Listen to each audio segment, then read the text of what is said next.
I let my stepdaughter torment my daughter for years to keep the peace. She ripped apart her only memory of her dead mother and ruined her reputation at school. I chose the bully over my own child and she walked out of my life forever.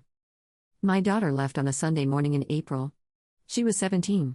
She packed one bag. She didn't take photos off the walls.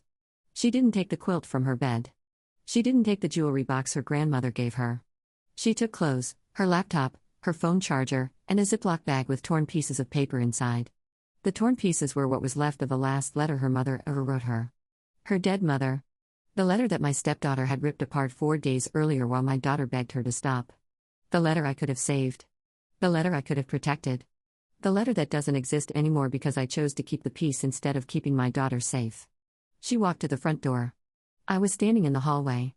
She looked at me, and the thing I saw in her eyes wasn't anger. Anger I could have worked with. Anger fades. Anger negotiates.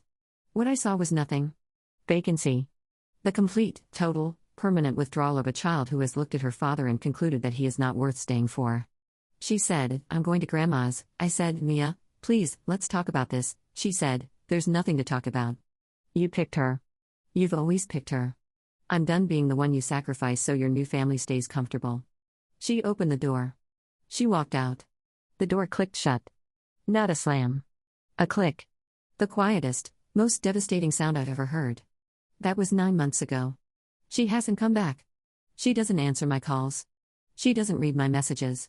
My daughter erased me from her life with the same finality that my stepdaughter used to erase her mother's letter. And I deserved it. I deserve every second of this silence. Because I earned it.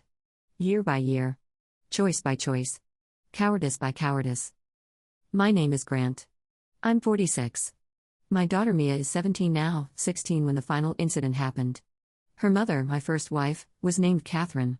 Catherine died when Mia was 7. Ovarian cancer. Diagnosed late. Gone in 11 months. Mia watched her mother disappear. Not all at once. In pieces. The hair first, then the weight, then the energy, then the smile, then the voice, then everything. A 7-year-old watched the woman who was her entire world shrink and fade and vanish, and the last thing Catherine did before she died was write Mia a letter. 4 pages. Handwritten. In Catherine's handwriting, which was already shaky from the medication and the weakness but still recognizably hers. She wrote it in the hospital, 3 days before she passed. She gave it to me in a sealed envelope and said, "Give this to her when she's old enough to really understand it." I gave it to Mia on her 10th birthday. She read it in her room alone. She came out an hour later with swollen eyes and held the letter to her chest and said, "Daddy, she says she's proud of me." I held her. I cried. She cried. And that letter became the most important object in my daughter's life. More important than any possession. More important than any gift. It was the last piece of her mother that existed in the world. Catherine's handwriting. Catherine's words. Catherine's love, preserved on paper, held together by a girl who read it so many times the creases had gone soft. I remarried when Mia was 11. Her name is Sandra. Sandra has a daughter from a previous marriage named Tess. Tess is the same age as Mia. They were both 11 when Sandra and I got together. 12 when we married. The blended family. The fresh start. The second chance at happiness after grief. That's how I framed it. That's what I told myself. That's the story I sold to everyone, including my daughter, who didn't want a new mother and didn't want a new sister and told me so, quietly and clearly, the night I announced the engagement. She said, "Dad, I don't want someone to replace Mom." I said, "Nobody is replacing Mom. Sandra is adding to our family." Mia looked at me with an expression I should have studied more carefully but dismissed because it was easier to dismiss. She said, "Okay." The same hollow okay that every child uses when they know their opinion doesn't matter but they're too young to argue. Tess. I need to tell you about Tess. Tess is everything Mia is not. Loud where Mia is quiet. Social where Mia is solitary. Demanding where Mia is self-contained. Tess fills rooms. Tess controls conversations. Tess needs to be the center of every dynamic she enters, and when she isn't, she makes it known through behavior that her mother calls spirited and that I, if I had been honest with myself at any point in the last 5 years, would have called cruel. The cruelty started within the first year. Small things. The same small things that every blended family story begins with because cruelty always starts small enough to dismiss. Tess would use Mia's things without asking. She'd take clothes from Mia's closet and wear them to school and deny it. She'd eat the food Mia had saved for herself. She'd change the TV channel when Mia was watching something, and when Mia protested, Tess would say, I was here first, even when she wasn't. Sandra would intervene on Tess's behalf every time. Just share, Mia. Don't make a big deal out of it. Be the bigger person. Be the bigger person. The phrase that parents use when they want the victim to absorb the harm so the bully doesn't have to face consequences. I heard Sandra say it 100 times. And I said nothing. Because Sandra was my wife. Because the house was peaceful when Mia absorbed the blow. Because confronting Tess meant confronting Sandra, and confronting Sandra meant conflict, and conflict meant risking the new life I'd built on the ashes of the old one. I chose the new life. I chose it every time. And my daughter paid the tax for my comfort every single day. Mia retreated. That's the word. Retreated. She pulled back from the common spaces. She ate faster so she could leave the table before Tess started. She stayed in her room. She stopped asking to have friends over because the last time she did, Tess inserted herself into the hangout and made Mia's friends uncomfortable with comments that were just pointed enough to sting but just vague enough for Sandra to dismiss as Tess being Tess. Mia's world contracted. Her bedroom became her country. Her door became her border. And behind that door, on her nightstand, in a wooden box Catherine's mother had given her, was the letter. The only thing Tess couldn't touch. The only thing that was untouchable. Until it wasn't. The letter. Let me explain what that letter meant before I tell you what happened to it. Mia read it every night. Every single night. She told me this once, about a year after I gave it to her, in one of those rare moments where she let me pass the wall. She said, I read it before bed. It's like hearing Mom say goodnight, she said it simply. Without drama. Like she was stating a fact about gravity or weather. She read her dead mother's letter every night because it was the only way she could hear her mother's voice. The paper was soft from being unfolded and refolded hundreds of times. The ink had faded in some places. But it was legible. It was real. It was Catherine's hand pressed against paper, forming words for a daughter she knew she was leaving behind. I am so proud of the person you're becoming. When you're scared, remember that I'm with you, even when you can't see me. You are the best thing I ever did. These are the phrases Mia told me about once, years ago, sitting on my lap, tracing the letters with her finger. I can't reproduce the full letter because it was destroyed. I only know the fragments my daughter shared with me before she stopped sharing anything at all. The incident happened on a Wednesday. Mia was at school. She'd left for class that morning and her room was locked, the way it always was. She'd started locking it the previous year after Tess went through her desk drawers looking for a pen and rearranged Mia's things. Mia had asked me for a lock. I'd said, isn't that a bit much? Sandra had said, locks in the house send the wrong message. But Mia pushed and I relented and installed a basic knob lock. The kind you can pop open with a flathead screwdriver. Which is exactly what Tess did. I was at work. Sandra was at home. According to what Tess later told her mother, and what Sandra later told me with a level of casualness that made my blood freeze, Tess went into Mia's room because she wanted to borrow a charger. She opened the wooden box on the nightstand. She found the letter. She read it. And then, for reasons that no one in this house has ever been able to adequately explain to me, she tore it up. She tore it into pieces. Not 2 pieces. Not 3. Into confetti. She shredded a dead woman's last letter to her daughter and left the pieces on Mia's bed like it was nothing.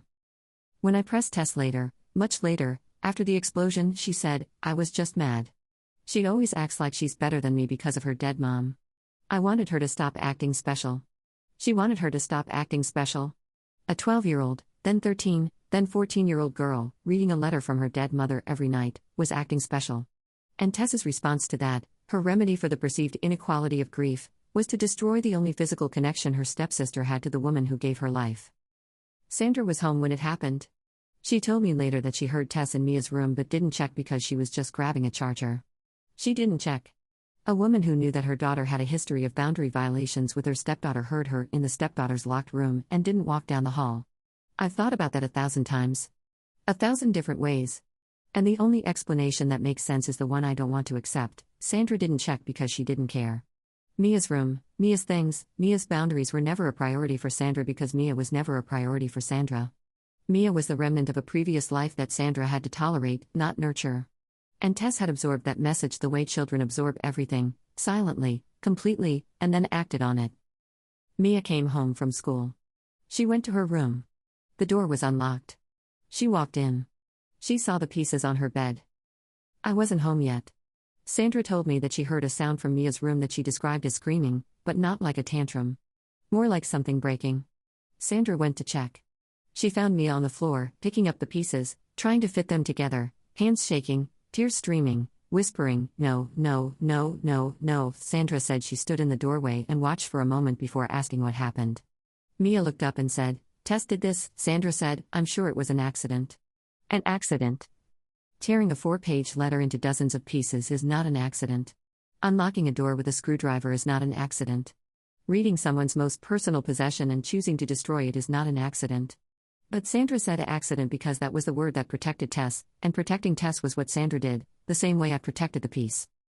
Mia called me at work. She was sobbing so hard I could barely understand her. She said, "Daddy," she ripped up Mom's letter. She ripped it up. All of it. I felt something crack behind my sternum. I said, "I'm coming home." I left work. I drove home. I walked through the door. Mia was in her room with the pieces spread on her bed, trying to tape them together. Some pieces were too small. Some had been crumpled. The handwriting was torn through words, through sentences, through her mother's name at the bottom. Catherine's signature, the last thing her hand ever wrote, was ripped in half. Mia was holding the two halves together, pressing them flat, trying to make them whole. She looked up at me with the most broken face I've ever seen on a living person and she said, "Daddy, please fix it." I should have held her. I should have sat on that floor and held my daughter and told her I was going to make this right. I should have walked down the hall, found Tess, and delivered consequences so swift and so severe that the message was unmistakable. You do not touch my daughter's things. You do not enter her room. You do not go near the memory of her mother. Ever. That's what I should have done. What I actually did was go to the living room, where Sandra and Tess were sitting on the couch watching television like nothing had happened, and I said, "Tess, did you go into Mia's room?"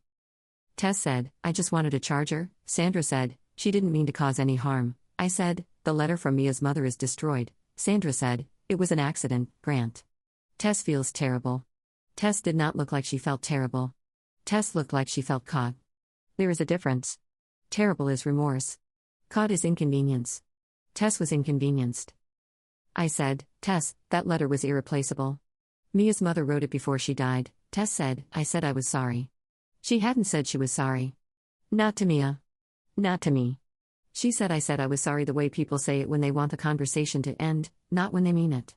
Sandra put her arm around Tess and said, "She's a kid, Grant. Kids do stupid things. Let's not blow this out of proportion. Let's not blow this out of proportion." A dead woman's last letter to her daughter was in pieces on a bed and my wife was telling me not to blow it out of proportion. And I, Grant, the father, the protector, the man who held Catherine's hand while she died and promised to take care of our daughter, looked at my wife, and I nodded. I nodded. I went back to Mia's room and I said, "I talked to them. Tess is sorry. Let's try to tape it together." Mia looked at me. She looked at me the way a person looks at a building they've just watched collapse. She said, "That's it? She destroyed Mom's letter and that's it?" I said, "What do you want me to do?" She said, "I want you to act like my dad. I want you to act like my dad." 6 words from a 16-year-old girl that told me, in the clearest possible terms, that I had stopped being her father a long time ago. That I had become the man who keeps the peace. The man who nods. The man who says let's not blow this out of proportion because his wife said it first and agreeing is easier than fighting. I had become the man my daughter couldn't count on, and she knew it, and she'd probably known it for years, and this was just the moment she finally said it out loud. But it got worse. Because the letter wasn't the only thing Tess destroyed that month. 2 weeks after the letter incident, Mia's reputation at school collapsed. And Tess was the architect. Mia kept a journal. Digital. On her laptop. She wrote about her mother. She wrote about her grief. She wrote about feeling alone in her own house. She wrote about Tess. She wrote about me. Honest, raw, private entries that were never meant to be seen by anyone. Tess accessed Mia's laptop. I don't know how. Mia believes Tess saw her password over her shoulder. Whatever the method, Tess got in. She screenshot pages of the journal. And she sent them to a group chat of students at their school. The entries Tess selected were surgical. She chose the ones where Mia wrote about feeling unloved. The ones where she wrote about crying herself to sleep. The ones where she wrote about missing her mother so much it felt like a hole in her chest. The ones where she wrote about me. I don't think my dad sees me anymore. I think he sees Sandra and Tess and a life that's easier without my grief in the way. Tess sent these to classmates. Not anonymously. She sent them from her own phone with the caption, "Mia's diary." She's so dramatic, lol. Within a day, the entries were circulating. Within 2 days, kids at school were quoting Mia's private grief back to her in the hallways. Within a week, Mia stopped going to school. When I found out, When Mia finally told me through sobs so violent she couldn't stand, I felt the full weight of every failure I'd committed in the last 5 years land on me at once. And still, even then, my first instinct was to mediate. My first instinct was to find a middle ground. My first instinct was to sit everyone down and talk it through, Sandra said. Tess just shared it with a few friends. It got out of hand. She didn't mean for it to go viral. She didn't mean for it. The defense of every person who detonates a bomb and then claims they didn't know it would explode. Mia looked at me during that conversation. The last real look she ever gave me. The look that said, I'm showing you, one final time, exactly what is happening to me in this house. If you choose them again, I am gone. I chose them. Not with words. With silence. With the absence of consequences. With the same nod. The same compliance. The same cowardice that had defined my parenting since the day Sandra moved in. I didn't punish Tess. I didn't demand accountability. I didn't burn the house down the way any father should when his daughter's private grief is weaponized and broadcast to her peers. I sat at a table and I talked it through, and I let Sandra frame it as kids being kids, and I watched my daughter's last thread of hope snap in real time. 4 days later, on a Sunday morning in April, Mia packed one bag. She walked to the door. She looked at me. She said, I'm going to Grandma's. And she left. Catherine's mother, Helen, was 71 when Mia showed up on her doorstep with one bag and a ziploc of torn paper. Helen didn't ask questions. She opened the door. She took the bag. She took my daughter's hand. She led her inside. She made her tea. She let her cry. And then she called me. Helen is a woman who speaks with the precision of someone who has buried a child and has no patience left for nonsense. She said, Grant, Mia is here. She's staying with me. She told me what happened. All of it. Not just the letter. The years. The comments. The stolen clothes. The journal. All of it. I started to explain. She cut me off. I don't want your explanations. I want you to listen. Catherine asked you one thing before she died. One thing. She said, take care of our girl. Those were her words. I was there. I heard them. And you failed. You brought a woman into that house who allowed her daughter to terrorize yours. You watched it happen. You chose the easy path every time. And when Tess destroyed the last thing Catherine left for her daughter, you nodded and walked away. She paused. Then she said, I'm filing for guardianship. Don't fight me on this. I didn't fight her. I didn't fight her because she was right and because I had nothing left to fight with. My moral authority as Mia's father had been emptied out, year by year, silence by silence, until there was nothing inside it except the echo of all the times I should have spoken and didn't. Helen filed. The court reviewed. Mia, at 16, was old enough to express her preference. She told the judge, and I know this because it's in the transcript, I love my dad, but he can't protect me. He chose his wife and her daughter over me every time something happened. I don't feel safe in his house, she said she didn't feel safe. In my house. The house I was supposed to make safe. The house that was supposed to be hers. A judge granted Helen temporary guardianship and I sat in a courtroom and watched my daughter become someone else's responsibility because I had made myself unworthy of the job. Sandra and I had the conversation that night. The one we should have had years ago. I sat at the kitchen table and I said, this is over, she said, what's over? I said, this. Us. The arrangement where your daughter destroys mine and I say nothing. Sandra's face hardened. She said, you're blaming Tess for everything? Mia is difficult. She's been difficult since I moved in. She resents me. She resents Tess. She makes everything about her dead mother, she said dead mother the way someone says old furniture. Like it was clutter.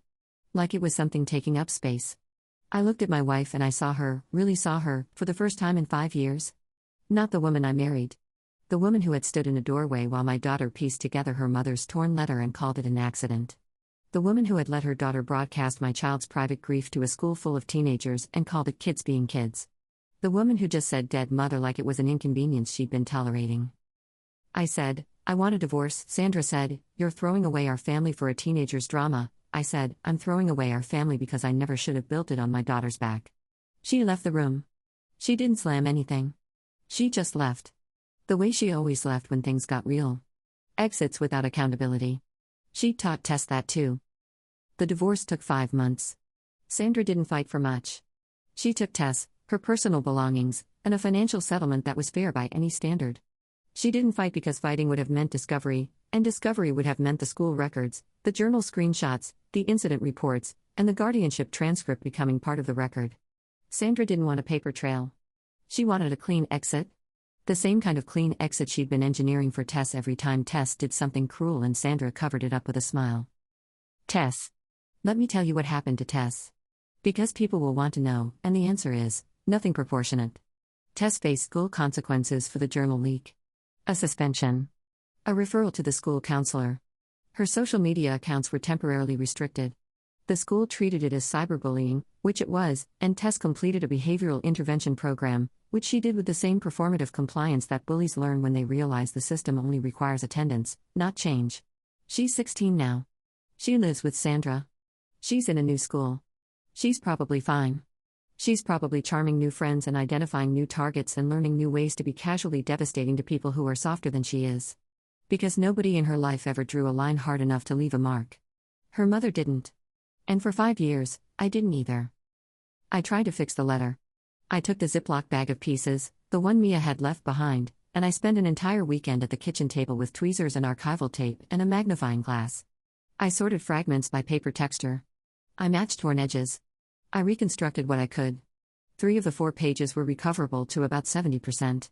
The 4th page, the one with Catherine's closing paragraph and her signature, was beyond repair. Too many pieces.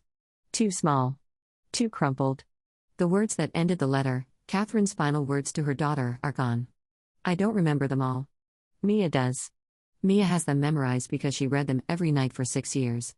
But the paper, Catherine's actual handwriting, the physical proof that her hand existed and moved across a page for her daughter, that's gone. I placed the reconstructed pages in an acid-free sleeve. I put them in a box. I haven't given them to Mia because Mia won't see me. The box sits on my desk, next to a photo of Catherine holding Mia as a baby. Some nights I open it and I look at the handwriting and I trace the letters the way Mia used to trace them, and I think, I was supposed to protect this. This was the one thing I was never supposed to let anyone touch. And I let a teenager with a screwdriver and a grudge walk into my daughter's room and shred it while I was at work and my wife was on the couch watching television. Mia is 17 now. She lives with Helen. She goes to a new school. She's doing well, according to Helen, who gives me brief, factual updates every few weeks. Not because Mia asks her to. Because Helen believes a father, even a failing one, should know his daughter is alive and healthy. Mia doesn't know Helen updates me. If she did, she'd probably ask her to stop. Mia's grades are good. She has friends. She's in an art class. She's drawing again. Helen told me she's been doing charcoal portraits. Helen didn't say it to make me feel better. She said it because it's true and because Helen doesn't edit reality for anyone's comfort, which is exactly the quality my daughter needed in a guardian and the quality I lacked as a father. Mia doesn't call. Doesn't text. Doesn't respond to emails. I wrote her a letter. Handwritten. The irony of writing a letter to a girl whose letter was destroyed is not lost on me. I told her I was sorry. I told her I failed her. I told her I should have protected her and I didn't. I told her I chose comfort over courage and she paid the price. I told her that her mother would be ashamed of me. That last line was the hardest to write because it's the truest thing in the letter. Catherine would be ashamed. She married a man she believed would protect their daughter, and that man dissolved the moment protection required confrontation. Helen told me Mia received a letter. She didn't say whether Mia read it. I don't ask. I live alone now. The house where we all lived is sold. I'm in a smaller place. 2 bedrooms. One of them is set up for Mia. A bed. A desk. A lamp. A nightstand with space for a wooden box. The room is untouched. Clean sheets. Empty walls. Waiting. I know she may never come. I know that room may sit empty for years, for decades, for the rest of my life. But I keep it ready because it's the only way I know how to say, without words, without a letter she might not read, without a phone call she won't answer, there is a place for you here. There will always be a place for you here. Even though I spent 5 years making you feel like there wasn't. People ask me what I'd do differently. The question makes me want to break something because the answer is so obvious it's almost insulting. Everything. I'd do everything differently. I'd set boundaries the first time Tess took Mia's clothes. I'd shut down the first cruel comment at the dinner table. I'd tell Sandra, clearly and without apology, my daughter is not the shock absorber for your daughter's behavior. I'd put a real lock on Mia's door and dare anyone to question it. I'd hold the letter in my own hands if I had to, keep it in a safe, vault it like the irreplaceable artifact it was. I'd choose my daughter. Every time. Without hesitation. Without negotiation. Without a single glance at Sandra's disapproving face. But I didn't. I chose the peace. I chose the path where nobody raised their voice and everybody pretended the house was happy and one child absorbed all the damage so the other three could be comfortable. I chose that path every day for 5 years, and at the end of it, my daughter walked out with one bag and a Ziploc of torn paper, and the peace I'd protected so carefully collapsed the moment the door clicked shut. The peace was never real. It was just Mia being quiet. And I mistook her silence for consent when it was actually surrender. I'm 46 years old. I have a job. I have an apartment. I have a room that's waiting for a daughter who may never walk into it. I have 3 reconstructed pages of a letter written by a woman who trusted me to take care of our child. I have the knowledge that Catherine's last paragraph, her final words, the ones that Mia memorized and whispered to herself every night before sleep, are gone from the physical world forever because I married a woman whose daughter saw grief as competition, and I did nothing about it until it was too late. There is no redemption in this story. Not yet. Maybe not ever. Mia owes me nothing. Not forgiveness. Not a phone call. Not a chance. She owes me exactly what I gave her for 5 years, nothing. And if she decides, at 17 or 25 or 40, that the door is open again, I'll be here. In this apartment. With her room ready. With the reconstructed letter in its acid-free sleeve. With everything I should have said sitting in my chest like a stone I can't put down and don't want to. Catherine, if there's anything left of you somewhere, anywhere, I need you to know, I'm sorry. I broke the one promise that mattered. I let them hurt her. I let them take the last thing you left her. And the man you married, the man you trusted, the man who held your hand and said I'll take care of her, he disappeared inside his own cowardice, and by the time he came back, your daughter was gone. She's safe. She's with your mother. She's drawing again. But she's not with me. And I don't know if she ever will be. And the letter. Your letter. The one you wrote in a hospital bed with shaking hands 3 days before you left us. The one that said I'm proud of you. The one she read every night like a prayer. The one that ended with words I can't remember because I never memorized them the way she did because I thought it would always be there. It's in pieces, Catherine. And so am I.